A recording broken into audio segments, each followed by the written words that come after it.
17வது பாராளுமன்ற உறுப்பினர்களை தெரிவு செய்வதற்கான அனைத்து ஏற்பாடுகளும் வன்னி மாவட்ட தேர்தல் தொகுதியின் மன்னார் மாவட்டத்தில் மேற்கொள்ளப்பட்டுள்ளது.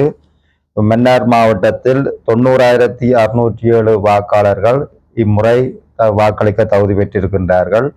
98 வாக்களிப்பு நிலையங்கள் மன்னார் மாவட்டத்திலே அமைக்கப்பட்டு அதற்கு அந்த 98 வாக்களிப்பு நிலையங்களுக்குமான வாக்குப்பெட்டிகள் ஏற்கனவே மன்னார் மாவட்ட செயலகத்திலிருந்து அனுப்பப்பட்டுள்ளது.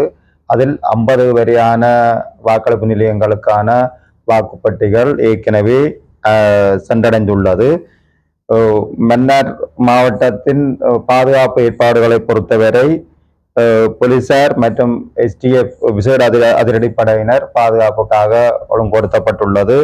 290 போலீசாரும் 77 விசேட அதிரடிப்படையினரும் மன்னார் மாவட்டத்தின் தேர்தலினை சிறப்பான முறையில் மேற்கொள்வதற்காக தங்களுடைய பாதுகாப்பு நடவடிக்கைகளுக்காக ஒழுங்குபடுத்தப்பட்டிருக்கின்றார்கள்.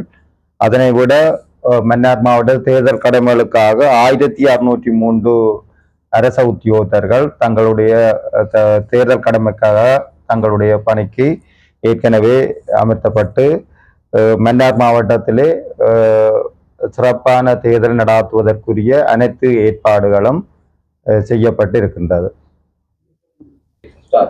நாளைய தினம் வாக்கெண்ணும் பணி மாவட்ட செயலகத்திலே வாக்கெண்ண நிலையங்கள் அமைக்கப்பட்டிருக்கின்றது. மன்னார் மாவட்ட வாக்கு கிடைக்கப்பெறுகிற அந்த வாக்குகளை எண்ணுவதற்காக 8 வாக்கெண்ண நிலையங்கள் மன்னார் மாவட்ட செயலகத்திலே அமைக்கப்பட்டிருக்கின்றது. நாளைய தினம் வாக்களிப்பு முடிந்து வாக்குப்பட்டிகள் மன்னார் மாவட்ட செயலகத்தினை வந்தடைந்ததும் வாக்கெண்ணும் பணிகள் 8 வாக்கெண்ணும் நிலையங்களிலே எண்ணப்பட இருக்கின்றது. அதற்குரிய ஏற்பாடுகளும் அனைத்தும் செய்யப்பட்டிருக்கின்றது. இலங்கை ஜனநாயக சோசலிச குடியரசின் 17வது பாராளுமன்றத்துக்கு பாராளுமன்ற உறுப்பினர்களை தெரிவு செய்வதற்கான வாக்களிப்புகள் மன்னார் மாவட்டத்திலே முழுக்க சொல்லணுமா இல்ல